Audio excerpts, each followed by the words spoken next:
వరుసగా 3వ సంవత్సరం కూడా స్టేట్ ఫస్ట్ ర్యాంకులతో శ్రీ సరస్వతి విజయ దుందుభి. Sri Saraswathi IIT and NEET academy Ongole.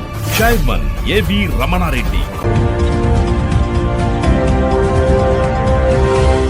మనదర్శి వార్తలు ప్రేక్షకులకు నమస్కారం. వార్తలు సమర్పిస్తున్నది మీ గంగిశెట్టి రామస్వామి. జనసేన పార్టీ అధినేత Pithapuram MLA power star Pawan Kalyan ను దర్శి నియోజకవర్గ జనసేన నాయకుడు, కనిగిరి నియోజకవర్గ ఇన్ఛార్జ్, జిల్లా లీగల్ సెల్ కార్యదర్శి లాయర్ వరికుటి నాగరాజు మంగళగిరిలో పార్టీ కార్యాలయంలో సోమవారం మర్యాదపూర్వకంగా కలిసి బొకే అందజేసి శుభాకాంక్షలు తెలిపారు. ఈ సందర్భంగా వీరు పలు రాజకీయ సంబంధమైన విషయములపై కొద్దిసేపు ముచ్చటించడం జరిగింది.